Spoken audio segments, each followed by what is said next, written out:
So this lesson is on classical Mesoamerica, and this is part one of a four-part series on the pre-Columbian Western Hemisphere. All right, so I want to start with talking about periodization, right? We have to keep in mind that periodization is debatable. It's invented by historians, and different historians have different ideas about how to divide up time. And the split between the Eastern and Western Hemisphere is part of that.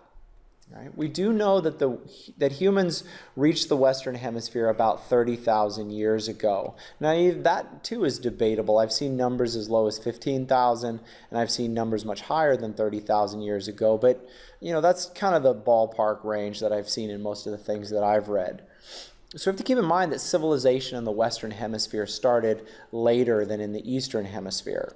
So when the Mesopotamians and the Egyptians and the Chinese are domesticating crops and animals, none of that is happening in the Western Hemisphere yet. They're still just there are still hunter-gatherers. And so everything in the Western Hemisphere just kind of happens later. Also, because there's no connection to the rest of the world trade network, and really no connection between North and South America, there isn't that exchange of ideas, and there isn't that competition between civilizations that drives people onwards. And that's something I've talked about in previous lessons. So Mesoamerica, what we call modern-day Mexico, and South America, the modern-day nations of Chile and Peru and Ecuador, and Colombia were completely separate from one another, and so they weren't getting those interactions that help build knowledge in human beings. And so, when we look at classical and post-classical Mesoamerica, periods 2 and 3, you're going to see it looks a lot like the pre-classical period of world history, or basically everything just seems to happen about 10 to 15,000 years later. Very similar, and again, that's because people reach that Western Hemisphere so much later, right? And compound that with the challenges of finding evidence, right? The first people I want to look at here are the Olmecs. They didn't have literacy, so we have no written records. The Mayans left kind of written records. They left what we call glyphs, these carved symbols that are very often on tombs and palaces and temples and things like that. We don't altogether know what all of them mean yet. That's still a project that's underway, is deciphering the Mayan glyphs. But again, these were carvings. It's not like we have big books and libraries of Mayan writings. Even if we did, it'd probably be rotten by now, because the Mayans lived in the Yucatan Peninsula of Mexico. It's very wet jungle. That all would be rotten by now anyways. Right, so we'll start here with the Olmecs, who achieve a complex civilization between from 1500 to 400 BCE. Now, just by comparison, this is 1,000 years after Hebrew civilization had developed in the Middle East, 2,000 to 3,000 years after Egyptian civilization developed. But they organized in the eastern and southern lowlands of Mexico. Right here, right? This is the Gulf of Mexico, right here, Yucatan Peninsula. So right here in the kind of bowl of northern, southeastern Mexico there, Olmec civilization, and a little bit up towards Mexico City.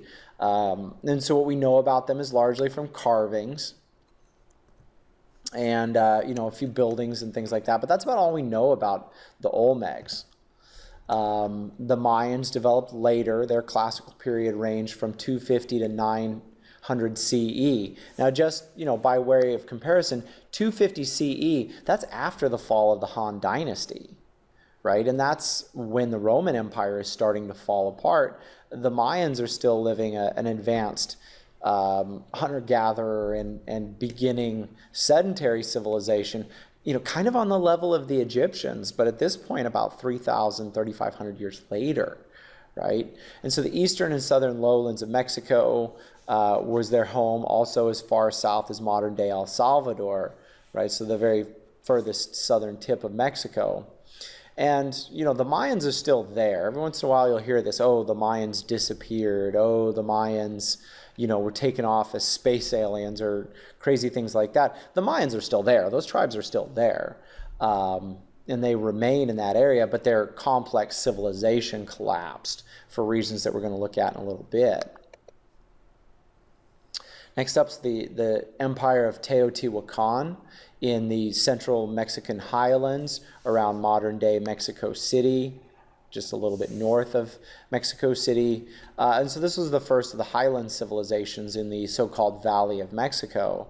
And, you know, they built the kind of temples, large pyramids that we usually associate with the Aztecs. Their artwork here very similar to the Aztecs. In fact, as we're going to see, they had an influence on the Aztecs, the first of the highland civilizations. And right after them, the Toltecs take over, you know, 800 to 1000 CE. So you keep in mind, 800 CE, you know, we are, you know, almost 200 years into the Islamic period. You know, 1000 CE, we're talking about the Empire of Mali in Mansa Musa and people like that. Whereas, you know, the Toltec Empire is still, you know, in this pre-literate, very basic civilization, very early sedentary civilization.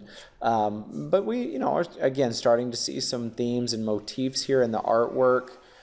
This is a picture here of Quetzalcoatl, the Toltec god of the feathered serpent, who also shows up in Aztec mythology. Those are the Toltecs. And so finally the Aztecs, who don't become an organized empire until 1427, you know, about 70 years before Columbus reaches Mexico. Mr. Semrau, call 2671, please. Mr. Semrau, 2671. And so they took over after the Toltecs in the, you know, Mexican highlands here, the Valley of Mexico. You know, and they're descended from a tribe of people known as the Mexica, who were these nomadic, displaced raiders who ended up settling at Tenochtitlan, which is, you know, modern-day Mexico City, and, you know, became allied with local tribes and eventually formed the first big empire in this region until they fell to Cortez's Spanish forces in, and this is a mistake, it's 1519. All right, so I want to make some generalizations here about Mesoamerican civilizations, about all of them wrapped together, right? The Olmecs, the Toltecs, the Mayans, and the Aztecs, right? Very sophisticated mathematics, first of all. I mean, their STEM capabilities were quite high. The central people didn't have literacy, but they were very interested in mathematics, primarily for astronomy. There's always this connection in early civilizations. This is kind of a good review back to period 1. There's always this connection between mathematics and astronomy as people try to understand how the heavens move and the seasons and connect that to the religious and sacred activities of these people. And then also, you know, the Mesoamerican peoples had fairly sophisticated engineering for a kind of period 1 people, you know, building complex temples. And, you know, Tenochtitlan, in that case, had these, you know, very well-designed bridges and water delivery systems, right? Because the Aztec capital was actually on an island in the middle of a lake, and water was delivered by viaduct into the city, and they had these huge bridges into the city. So, you know, the engineering and the mathematics was very high for these people. You know, the pyramids, as I said, very distinctive style. And like all monumental architecture, requires a great mobilization of resources and sacrifices on the part of their people as they follow their leaders to build these big, beautiful structures to honor their gods and show off the power of their civilization. And these pyramids were also social centers for religious worship and, you know, community gathering. Now, governmental technique for the Mesoamerican civilizations. Most of them were what we call tribute states, and we've talked about this before with classical India and a few other places, right? Remember, a tribute state is, you know, I'm going to come in and take you over, and I'm going to be in charge, but I'm not really going to make laws for you. I'm not going to boss you around. I'm not going to push you around as long as you give me some resources every year, some gold, some feathers, some slaves, whatever. And a lot of, you know, Mesoamerican warfare, politics was around human sacrifice. They'd conduct the so-called flowery wars to find people to bring back to their capital cities to sacrifice to the gods, usually by, removing their hearts as they lived. And so, like I said, it was a very loosely governed empire, very much like a Persian empire or the Guptas of India, as opposed to a tightly controlled empire like the Holy Roman Empire or China. Right? Land management, especially in the Yucatan in eastern Mexico, ended up being the downfall of Mayan civilization. The Mayans used what we call slash and burn agriculture, slash and burn agriculture, to clear land in order to farm.